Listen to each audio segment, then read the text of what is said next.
Okay, it's going to be a review of No Way Out 2000. Reason I decided to review this No Way Out, it has a lot to do with Mick Foley and the podcast. So if you haven't seen it yet, Foley has a new podcast with Conrad. It's called Foley is Pod. It's shot in really good quality for some reason, a lot better quality than Jarrett and Kurt Angle, for example, where that looks like it's just from Zoom. This is like really high quality technical video right here with Foley's podcast. And the very first one he did was No Way Out 2000. So I was like, man, that looks like an awesome podcast. They had a great pick for the first show. This featured the Triple H and Cactus Jack Hell in a Cell, which I still think it's up there. Easily a top 3, maybe top 5 Hell in a Cell match. Foley went out with a bang. This was supposed to be his last match, but obviously that wasn't to be. Let's get right down to it. I think this is a great pay-per-view. This is an example of, the general consensus when you look back at 2000 is, some of the bigger pay-per-views didn't really deliver, like WrestleMania, for example, King of the Ring. But it just seemed like the non-Big Five, like they hit a home run almost every single time.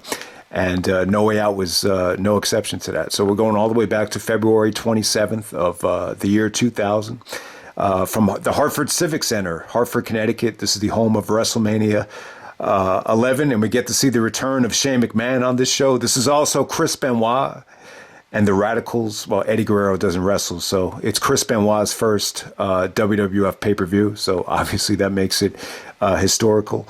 The attendance is 12,551. The pay-per-view buy rate, 480,000 buys. I think that's a phenomenal number. It's not quite No Way Out 2001 or even 2002. Those were closer to 600,000. But for a February pay-per-view, this is an incredible buy rate. It's even higher than 1999, the St. Valentine's Day Massacre. All right, so let's get right down to it. So Foley was saying that he feels like February of 2000 is peak WWF. It's the highest the company ever was. He probably says that because he's still with the company. He really went out with a bang. So I could see why he says that. I think he wants to pick a time where he was still actually wrestling. I would disagree with that. I just think from a talent standpoint, I prefer the Invasion or even 2002, 2003, over this year.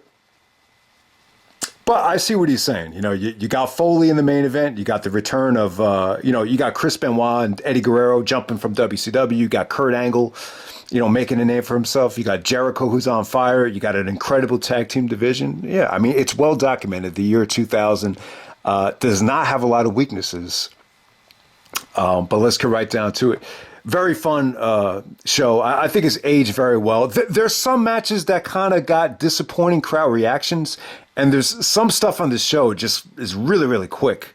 It's almost like, what's the point of putting that on a pay-per-view? But overall, I thought it was a fun undercard with an incredible main event. So first match of the night, we got Chris Jericho defending the Intercontinental Championship against Kurt Angle. Kurt is actually the European champion, so this is when Kurt Angle became the Intercontinental champion. It's definitely the most famous Angle and Jericho match, definitely the most accessible one. I wouldn't say it's their best work together. I think I said this during King of the Ring 2000. It's just a shame we didn't get more of Angle versus Jericho in their prime. The problem was they were always on different shows. Jericho was always on Raw. Angle was always on SmackDown. When Angle did make the jump to Raw, Jericho took a hiatus. And, when Jericho did come back, Angle was in TNA. So they never really quite met, in their prime. I mean, most of their work was during this time in 2000 when Kurt Angle was still, trying to make his way up in the business. And it's funny, Jericho was on Angle's podcast, a little bit under a year ago. And I think Angle made an appearance on Jericho's cruise, and he gave a speech, and he talked about how Jericho was his pick for greatest of all time. And I think Jericho actually had tears in his eyes after Angle's speech. But it's just funny, man, because I've heard Angle say that maybe 10 guys are the greatest of all time. I think he said that Austin was the greatest, Rock, Undertaker, Chris Benoit, Eddie Guerrero, he's been quoted as saying Triple H is the best in the business, in the early days, even AJ Styles. So I don't know, man. I would say this, like in terms of longevity in terms of like reinventing yourself, I would say Jericho and Undertaker are probably up there as two guys that constantly have, reinvented themselves, along with the longevity right there. But yeah, I mean, it's definitely a cool match. Angle comes out and he's really hated at this time, And it's just funny how Angle was able to change the perception so quickly, but he wasn't very well respected at this time. He's shitting on the Hartford Whalers because they left the NHL. I guess the NHL got rid of them. The funny thing is Connecticut. It's probably not the best market to put a sports team, because most people in Connecticut are fans of the New York teams. Obviously, you have the Rangers and the Islanders and the Devils in the area, so that would have been a tough sell. To keep the Whalers in Connecticut. So Angle talks about how, because the Whalers are gone, he's going to win the championship, and one day he could be the hero that these people deserve. So it was a nice cocky promo from Angle. Jericho comes out and is playing with the three eyes. Angle has the intensity, integrity, and intelligence, but Jericho was saying that Angle is an idiot, an imbecile, and an ignoramus, and he keeps on calling him Kirk Angel. So yeah, I don't know. I don't know if a lot of these promos that Jericho was cutting on Angle have aged that well. Yeah, man, it's definitely a cool match. I mean, they don't get too much time. I get why they had Chyna at ringside. It definitely makes no sense, especially when you consider the real life tension that Jericho and Chyna had with, Jericho being stiff. But, the fact that Chyna was out there, you're able to do a ref bump without there being an over the top ref bump to take his eyes away from the ring. So you get the finish of, Angle actually holding up the belt, Jericho doing the lion salt, and, his head coming down face first on the belt. I think it's a really cool finish. I think it really fit what they were trying to do with Angle. Angle was saying that he hated the finish. He thought it was too overbooked with the ref bump and everything. But I think at that time, I get what they were going for. And I think Vince really deserves a lot of credit for, the creativity with this Kurt Angle character. Because I think if Angle had come in '96, I don't know if it would have, translated this well, with him being a heel and everything. I really think Vince would have tried to force the issue, and maybe it wouldn't have turned out right. But, the timing was exceptional. But, at this time, and I know I've talked about this match on different compilations, but at this time, I would definitely say Jericho was the better wrestler. I think at the time, Angle was probably in better condition than he ever was, because you got to keep in mind, like, we're not too far removed from him training for the Olympics. So he looks in incredible shape. But, I would still say that the Angle, from like WrestleMania 17, he's carrying more weight at that time. But I would still say that Angle was a much better,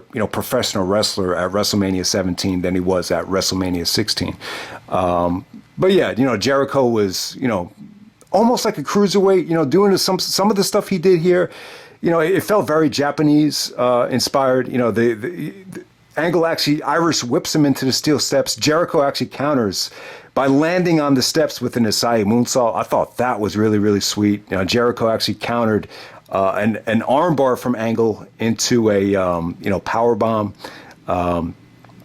So yeah, I thought Jericho looked exceptional here. I mean, you could definitely tell, like, at this time, both guys are still very young.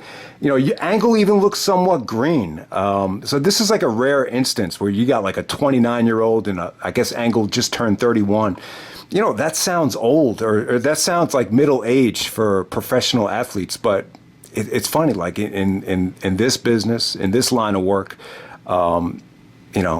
both guys got much better as they got older from this point. So it's a really, really good match. I still think that Angle was just not that well respected at the time. Like anytime Angle played up to the crowd, it was almost like hatred, the way they responded to Angle. So he really changed the perception. And I'll be honest, like the little I saw of Kurt Angle in the year 2000, I didn't see much. Maybe I tuned in when my brother was watching or whatever. I didn't find him likable. Like he really reminded me of like that jock that thought he was a little bit too cocky. And I've had a tough time, like, being more of a basketball player. Like, a lot of the guys that played football and then played basketball, like they felt like they deserved special treatment. Like that's how Angle kind of came off to me, like around this time. So, I could understand it if Jericho, thought Angle was a pain in the ass and everything, in the storyline. It definitely worked, this dynamic right here. But yeah, Angle would go on to, win both belts and go into WrestleMania as the Intercontinental champion. Jerry Lawler called Chris Benoit a gold hog for going after both belts, but Angle really came off like that at this time. So awesome way to start off the show. Sorry if I went too into depth with it, but you could definitely argue that Angle and Jericho are my two favorite wrestlers of all time. So we started off with the bang right there. All right, next up we got the Dudleys taking on the New Age Outlaws. All right, so the New Age Outlaws are the champions, Road Dogg and Billy Gunn. Billy Gunn actually has a torn rotator cuff, so they kept this very, very short. So the Dudleys, they actually win the tag team championships here. Bubba Ray actually takes out a lead pipe and slams it across Billy Gunn while the referee is not looking. Then he ducks into the ring, and they hit the 3D on Road Dogg. Road Dogg's a little bit upset at Billy Gunn for not breaking up the count. But, you did what you needed to do here. You put the belts on the Dudleys.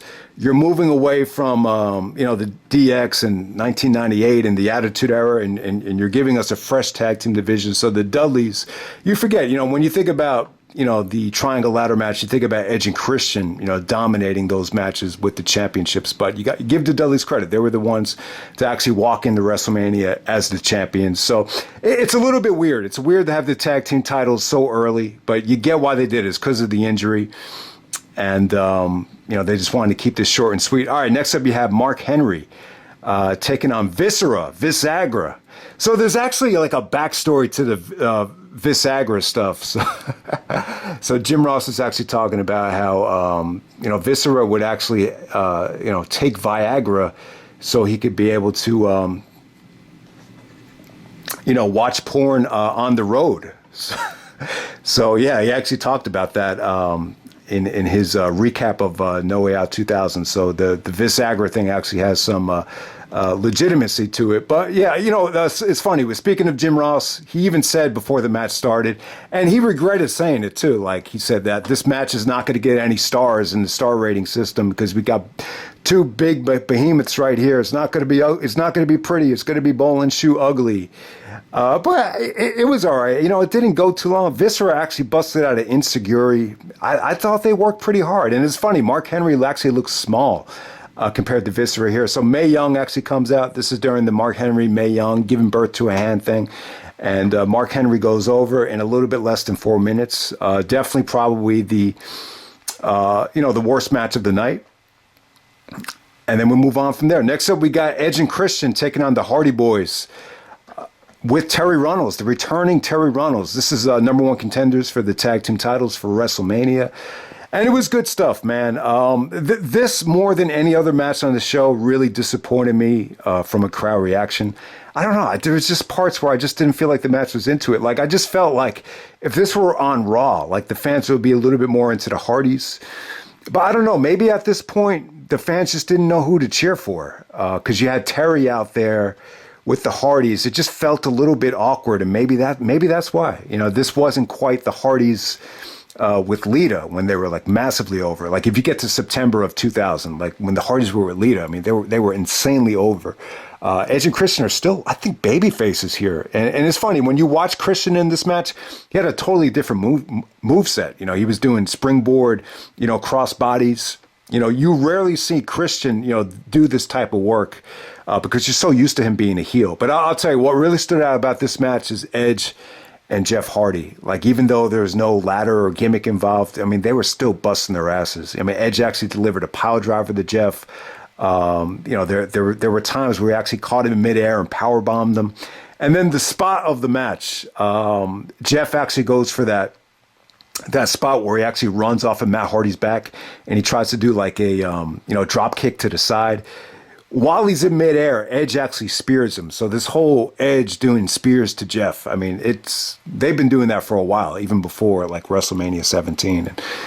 But yeah, I mean, it was cool. It just felt like something was missing from it. I would definitely say this is one of the better things of the night. Terri was very distracting, though. When the Hardys had the ladder match with Edge and Christian, that was the Terri Invitational, the TIT, Terri Invitational, because she has big tits. So there was a nice play on that. But yeah, Terri actually turns on the Hardys here. She's actually doing the Hardy pose and mocking Jeff while he's trying to do the Swanton. And she actually pushes him off the top rope. And then she slaps Matt Hardy. And then Christian hits the Unprettier, or the kill switch, and Edge and Christian actually win #1 contendership. And the Acolytes are at ringside. So Terri actually hires the Acolytes, the APA, to take out the Hardys before they went after her. And yeah, Farouk actually did a nasty powerbomb to Jeff, where he dropped him on his head. Edge and Christian were a little bit taken aback by what happened, but Edge was like, "Yeah, you don't think the Hardys would have taken that if they had to?" And then Christian was like, we didn't want to win it that way. So you get a totally different version of Christian. Edge is more of the antagonist here, believe it or not. But yeah, good stuff. Edge and Christian and the Hardys proved that they could have a solid match without it being a gimmick match or a ladder match. But, I still felt something was missing in the crowd reaction. I think it just had to do with the Terri dynamic. But they made the right call there. But yeah, I do need to talk about this. And, maybe some people don't like it when I talk about breast implants and big tits. But, yeah, Jerry Lawler was severely distracted. And it almost took away from the match. Like, anytime there's a shot at Terri, he's like, woohoo, woohoo. Terri actually had on this dress where she's busting from the bottom. I mean, it looked incredible, but very distracting. I think Meltzer was criticizing Terri for losing weight, saying that, you could pretty much count her ribs here. So she definitely lost a lot of weight at this time. But I still thought she looked good. I'm a huge fan of Terri. I thought she brought a lot of sexuality and charisma to the company. So we'll move on from there. We got Tazz taking on the Big Bossman. This goes 47 seconds, and then you got Prince Albert interfering. Yeah, not a big fan of it. If you're a Tazz fan, it's a little bit baffling. Who gives a shit about the Big Bossman at this time? Why not just have Tazz just destroy him? Instead, as soon as, Tazz did hit a couple of T-bone suplexes, then he locked on the Tazz mission, and then Prince Albert comes in, and then you get a beatdown. But, I think it's just one of those things where Vince, and the same thing goes with Benoit and the Radicalz at this time. I think Vince really tries to test guys that are coming in from ECW or WCW. He wants to see how you're going to respond to a loss, if you're going to bitch about it, or if you're going to be a team player. So it's part of, the whole game that I think Vince plays. Obviously Chris Benoit was able to pass that test. Tazz, in a way, I think he was able to pass it. If you want to look at Tazz's career as a commentator as being a success, but as a wrestler, it kind of under-delivered. All right, next up you have X-Pac taking on Kane. So X-Pac is with Tori. Kane is with the returning Paul Bear. Paul Bear is actually wearing a red blazer to match Kane's ring attire. It looked really, really cool. So this is pretty a long drawn out storyline. They were former tag team partners. I believe Kane was actually in a relationship with Tori. So we're not talking about Tori Wilson. We're talking about Tori from DX. She was almost like a fitness guru. I think she did yoga. Very muscular for a woman. I remember Jericho saying that he didn't think she was that hot in a promo, but she was in great shape. So she actually cheated on Kane with X-Pac. So X-Pac and Kane are against each other. Very long, drawn-out storyline here with Kane actually getting hit by a fireball. That was a little bit silly, but I'll tell you, I like the dynamic of X-Pac and Kane. I thought this is probably the most athletic I've seen Kane look. Kane sold well for X-Pac. They utilized the no-holds-barred situation. It was short. It was sweet. It was pretty good booking. A little bit overbooked with Kane pile driving Tori. But yeah, Kane picks up the steel steps, and X-Pac kicks the steel steps, and he upsets Kane. JR was talking about that. This was a massive upset. Even if you consider how great Sean Waltman is, it's still a big upset to go over Kane. Yeah, so it's a little bit baffling that Kane would take a loss right before WrestleMania. But I think at this time they were starting to kind of go away from the monster Kane. He was becoming more comedy based. I think at WrestleMania he did some stuff with Pete Rose. So there we go with that. I think when Undertaker came back, they tried to build him more back up as a monster, but It is what it is with Kane there. And we'll move on to the Radicalz debut. We got Chris Benoit, Dean Malenko, and Perry Saturn with Eddie Guerrero. Eddie Guerrero was just there for moral support as he had a weapon with him. I forget what it was. It was some kind of wrench or some sort of metal weapon. But bottom line is you got the Radicalz taking on Too Cool, Rikishi, Scotty Too Hotty, and Grandmaster Sexy. Yeah, I mean, I'm not a huge fan of this match. A lot of people are very critical of how the Radicalz came in. They had Benoit lose to Triple H, which is fine. Like, I don't think Benoit needs to beat the champion. I get what they were doing there. You had a chance to have the WWF champion going over clean on the WCW. Former WCW champion that never lost the belt. Benoit never technically lost the WCW title. So that does make sense. I think it's asking for too much to have Benoit, beat Triple H in his first match. Maybe you just put Benoit against somebody else. But I think it goes along to what, Vince was trying to do here. You want to make these guys pay their dues. You want to see how they're going to respond and bounce back. Benoit was a little bit skeptical, I think, at first. When he made the jump, he was going to expect politics. But I think he even said, by this time the summertime came, like he started to feel like he was at home. But yeah, I mean, I think this is a situation here where you could have had the Radicalz go over. It's funny, this Too Cool team with Rikishi and Scotty Too Hotty. It's funny how they really cashed in on these guys while Austin was out. Like, I think if Austin was still there, it would have been tough. To book, a babyface team like this. That was just very family friendly, would appeal to kids, would appeal to families. I think with Austin not being around, like, that was one of the silver linings that I think Vince looked at. Like, how could we kind of, water down the product just a little bit just to make it more family friendly. But I thought the match was a lot of fun. Malenko here was great. He worked really well with Scotty Too Hotty at Backlash, and you could even see, the heel dimensions of Malenko coming out here. I think he was really underrated. It's a shame that he didn't wrestle longer, even into the summertime. It felt like Dean was pretty much out of the picture by the time he got to the summer. But you got Eddie Guerrero at ringside. He really didn't affect the match that much. He actually, I think he separated his shoulder from doing a frog splash the night he came in. But yeah, I thought the match was a lot of fun. Rikishi it's a little bit deflating too, because Rikishi's selling an ankle. The dude could barely move, and he still gets the pinfall here. The Radicalz still lose. I think there was a spot in the match where Malenko tries to bring Rikishi into the middle of the ring, and he hurts his back because Rikishi's just so big, and it was like a whole bunch of dead weight. But yeah, I thought Benoit looked good here.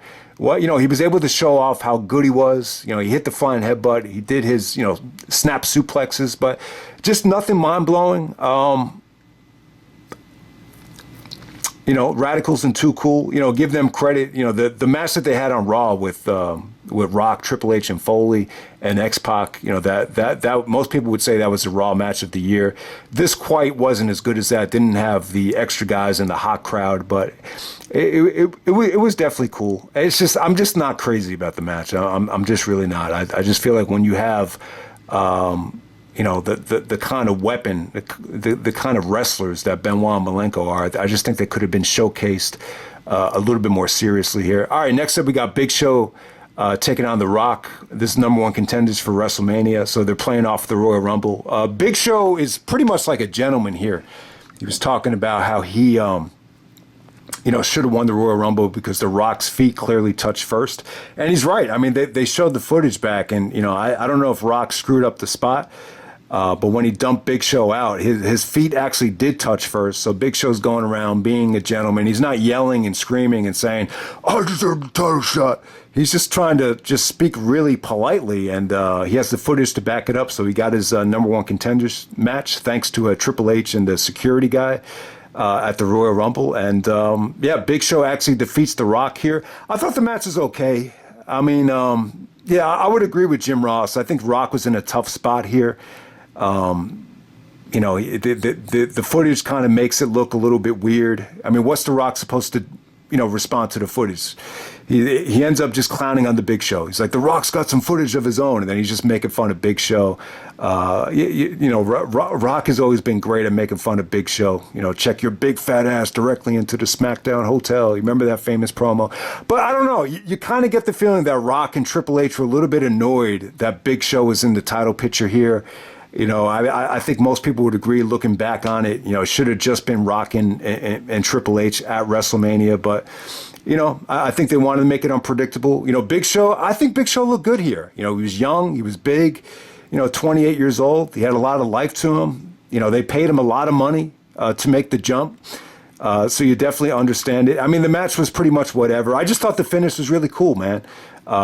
So in the Angle and Jericho match, because of the situation with Angle using the belt for the finish, I believe it was Earl Hebner came out and was arguing with Tim White, the referee that wanted to commit suicide because of the Hell in a Cells. He was arguing with Earl here. And then all of a sudden, Shane McMahon comes out.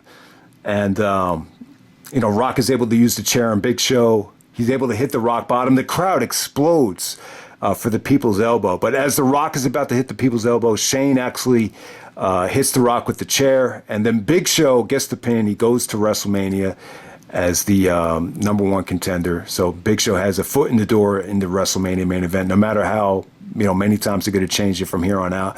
I thought it was cool. I mean, the thing with Shane got a huge reaction too. He comes out to the No Chance in Hell, and he gets a babyface reaction. I don't remember the last time you would have seen Shane on TV. I do remember Rock turned babyface because he blamed losing to Austin at Backlash on Shane. So Rock and Shane have always had tremendous chemistry, a tremendous history. The Shane's a pussy chant started from The Rock. And yeah, I got to say, Shane, I'm sure Vince coached him on the facial expression, but the facial expression that Shane gives The Rock on the way out was priceless. It was great stuff. It's one of the best facial expressions I think Shane's ever given. So really kind of plants the seeds for Shane and the Big Show aligning at WrestleMania, and the McMahon in every corner bullshit that I think everyone hated. It kind of sets that up. So The Rock kind of gets screwed here. But he somehow, some way, he still finds a way into the WrestleMania main event. But move on to the main event. We got Triple H defending the WWF title against Mick Foley as Cactus Jack, Hell in a Cell. If Mick Foley loses, his career is over. I got to say, so, Foley definitely went out with a bang here. I think the match is a little bit overshadowed by the Royal Rumble street fight. Most people probably would agree the street fight at the Rumble was the better match, but this is right there with it. I think the Rumble match and this match, they kind of go together. It was a storybook ending for Foley. I do think this kind of gets overshadowed because of the Undertaker match, the Hell in a Cell, King of the Ring 98. I just feel like that Hell in a Cell, it just had more holy shit moments where you fear for Foley's life. This is a little bit more safe. When you look at the bumps that Foley took, it was a little bit more safe. But I would actually say this had better structure. This was probably the better overall story and match. I think the Undertaker thing was just, out of this world in terms of the bumping and the dangerousness of the spots. So let's get that out of the way first. But yeah, I think Foley made the right call here by deciding to retire. I would definitely say if anybody should be dead from this business, it should probably be Mick Foley. I think what really saved Foley's life is retiring so young or taking that break. You always hear it time and time again.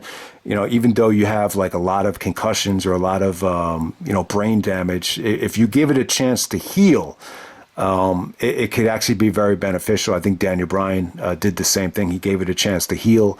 The worst thing you could do is just keep what Chris Benoit did. Just keep going at it, balls to the wall without taking any time off and not changing your style. So eventually Foley would come back. And, I didn't see the promo, but apparently Meltzer said it was one of the best, maybe the best Foley promo of his career when he was talking about how he didn't want to be labeled as a prostitute for coming back. So this was going to be it. He wanted to sell the fact that this was going to be the last match.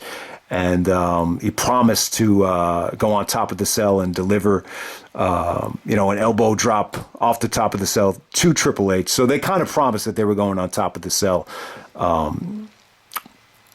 So yeah, I thought the storyline here was great. The McMahon Helmsley thing was in full effect, and I got to say the highlight from this video package was when Triple H wanted his career on the line, but Foley's allowed to pick the stipulation, and when Foley said Hell in a Cell, Triple H takes off his sunglasses and just has a total look of fear. So I want to illustrate that Triple H's facial expression when the Hell in a Cell was announced was great. Probably the best facial expression we've ever seen to the Hell in a Cell announcement. I mean, Vince has done some great things where he announces Hell in a Cell when he does the Vince voice for Hell in a Cell. But I think the Triple H reaction to the Hell in a Cell announcement, that's the best sell I've ever heard for a Hell in a Cell. So yeah, I mean, I think Triple H and Foley on the mic, they were great throughout this whole thing. They were even great, a couple years later when Foley was the referee in the Hell in a Cell. So we know how good their chemistry is. But yeah, I mean, I thought this was good, man. I thought this was great stuff. Like, even before they get out of the cell, I just felt like it was a continuation of the Rumble match. Just, Foley's conditioning was just underrated here. He talked about how he needed to get off the road so he could, just focus on cardio. And it definitely paid off. I just felt like this was crisp. It was violent. It just had a nice flow to it, even before the big spots. Stephanie talked about how there is no way out. If you look at the cell, it's all locked, and Stephanie's like, "There's no way out. There's no way out." So that was No Way Out always had a theme to it. Whether it's a Hell in a Cell where you're locking the cell, I think 2001 it was like a maze theme with Kurt Angle on the cover. 2002 was like the trucks with the NWO. So No Way Out has always had a theme. No Way Out of Texas, whatever. So, but this No Way Out has to do with the locks and the cell. So Foley was trying to get out of the cell somehow, some way. I think there was a Triple H actually throws the steel steps, and Foley gets out of the way. Or it's actually Foley that throws the steps, and it actually breaks the corner of the cell open, and then he throws Triple H through it. So that's how the cell actually gets open. But before you get to that part, though, I thought there was some really good stuff. I mean, you don't really. It's funny, like when you think of Triple H, he's got a tremendous physique. Obviously, he works out a lot. Bodybuilding is his hobby. But very rarely do you think of Triple H as like, Brock, where he's got that raw strength with powerful legs and he could pick up the Big Show and F5 him. You don't really think of Triple H doing power moves. But, here he was able to pick up the steel steps and just, ram them into Foley's face. Foley actually does the catapult, the Michael spot where Triple H gets catapulted into the cell to bust him open. There's actually a spot here where, Foley actually does the elbow drop with the chair to Triple H, and he actually ends up breaking his nose. On the way down. I could see how that could happen. He goes face first into the chair on the elbow drop, and he said, "Thank God he didn't break Triple H's nose, because that would have been too many noses." Yeah, it was kind of funny there, but yeah, I mean, once they got out of the cell, though, it was pretty freaking awesome. It was pretty awesome. I mean, obviously you remember. Foley doing the pile driver on the table. Foley actually breaks out the 2x4 with barbed wire on it, and then Triple H is running from it, and then and then when Foley tries to get on top of the cell, they do the Michaels bump from the first Hell in a Cell, which isn't as bad. It's not as dangerous, but the impact was great, though. Just the natural sound of Cactus going through the table. I think it's an underrated bump. I mean, obviously this isn't going to get as much love as some of the other Hell in a Cell bumps, but I thought it was cool. So Foley was finally able to get back on top of the cell, and once he did, he actually lit the 2x4 with barbed wire on fire. He actually hits Triple H with it. So you get some really, really nice back and forth, on the top of the cell. I think he was trying to go for the pile driver again on top of the cell. And Triple H backdrops him, and he goes through the cell and through the ring. So this is a little bit more of a safer bump. I think Vince was actually Vince actually did a lot of interviews before the sell. I don't know if this hurt the buy rate or not, but apparently Vince was adamant that they were going to make sure that Foley didn't die. And it's funny, like there's about 12 fans in the crowd that actually had a sign that said Foley will die. I don't know. Meltzer said that was in bad taste. I think anytime you can, you know, you could get a shot of fans showcasing that type of emotion or that type of investment in the match. It's always a good thing. So Foley felt like it wasn't a great bump. He felt like it was a little bit too safe. He said it felt like he actually fell like on a bunch of pillows. He actually compared it to the bump that Jericho took in the Blood and Guts match a couple years ago, which I guess was a pretty safe bump. But, I thought it looked really, really cool. I mean, it's almost like the WWE version of the Bam Bam Bigelow bump through the ring or through the ramp. I mean, it did look a little bit safe. I would have liked to know, like, exactly what they did to the ring just to soften up that part of it without, fucking up the rest of the show where, guys are actually wrestling on that part of the ring and, how are they not going to get hurt by, going through the ring? I don't know. I just like to know the ins and outs. No one really went into depth about what they actually did, but you do know that they actually softened up just that area. So when Foley dropped, he would be extremely safe. So Triple H comes down from the cell. And JR was great. JR was great. This is prime Jim Ross. I thought, you could definitely argue JR was the MVP of this show. His commentary was so good. My favorite line was he's still calling Triple H Helmsley. I guess it's the McMahon Helmsley era, right? So he actually goes like, "Oh, what kind of human being is Helmsley?" It's so funny because you're so used to him being Triple H, or even now Paul Triple H Levesque, but his name is Hunter Hearst Helmsley. You almost wish that Triple H changed his name. So he's like, "What kind of human being is Helmsley? Just get the damn thing over with, will you?" And then Triple H hits the pedigree, and that's pretty much it. So, I mean, I thought Foley went out with a bang. I think his intentions were good. He wanted to do the right thing and just get out and let his body heal. He was having trouble, and I know he's still having trouble. But I think what really saved Foley's ass, and I've said it time and time again, I think the big reason why a lot of wrestlers die, I think a lot of it has to do with painkillers. Obviously Foley's never touched steroids, just by looking at him. And I think the combination of him never taking painkillers and, maybe not being that big of a drinker. He's a big eater. I know he likes, what do you call it? From his book, my brother and my mom actually went to one of his shows, and my mom, for some reason, my mom always loved Foley. I don't know why. Like she read his book and she like fell in love with him, even though she's not even into the business. So it's very weird that Foley's able to connect with people at that level. And I think in his book he said he liked pumpkin chocolate chip cookies, and she gave him a bucket of chocolate chip pumpkin chocolate chip cookies, and he just started eating them. He's like, "Oh, you got me cookies."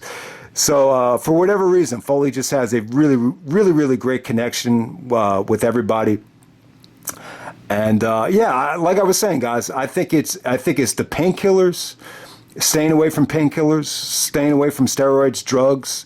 I think retiring at this point definitely helped him. And I know he's having trouble, but I got to give him credit. I think the podcast is great. I think Conrad does a great job with it, and I think Foley. From what I've seen so far, I haven't seen a lot, but, from the little I've seen of it, I think Foley is still very engaging and pretty much still with it.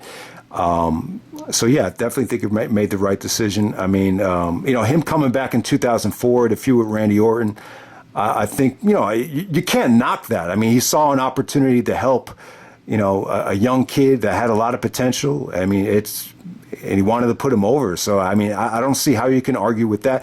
The WrestleMania 2000 thing was kind of weird. And, Foley was, he was even adamant that he didn't really want to come back for the match. But they kind of forced him to come back. And, I just think the thing was, I think Triple H and The Rock was too predictable. They had done it so many times that I think the mindset was they needed to sell this as a different match, a different main event. And, I think they figured, let's just put Foley in the main event because someone like, I think Jericho is supposed to be in the main event, but guys like Jericho, Angle, and Benoit, they're just too new at the time. So why not just have Foley, reward Foley for his work and put him in the WrestleMania main event? I think in some ways I like the decision because you rewarded Foley for his hard work. even though the match was kind of a train wreck. I do like the fact that they rewarded Foley for what he did here.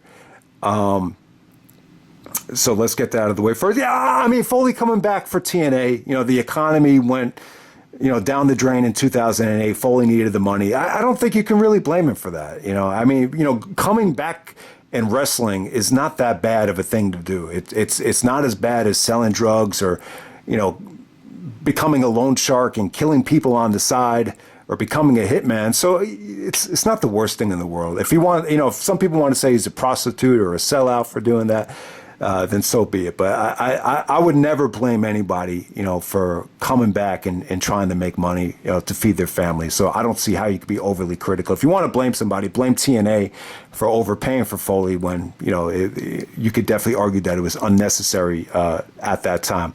But yeah, I think I've rambled on long enough. I really love this show. I think, I'm not crazy about the undercard, but I think the undercard, it really is good enough. And you can see a lot of, you could see a lot of progression. I think that's what 2000 has. Even 2002 doesn't have this, where you're seeing guys at the early part of the year improve as the year goes on, from Angle, Jericho, Benoit, just everybody, Edge and Christian. I think everybody improved a lot as this year progressed. So I think the undercard is really, really fun. I'm not crazy about everything. I'm not crazy about the venue and the atmosphere, but I love the main event, though. I love the main event. I think it's right there as one of the best Hell in a Cells of all time, and I think it's right there with the Royal Rumble as one of the best matches of 2000. And yeah, awesome stuff. Is this Triple H's best Hell in a Cell match?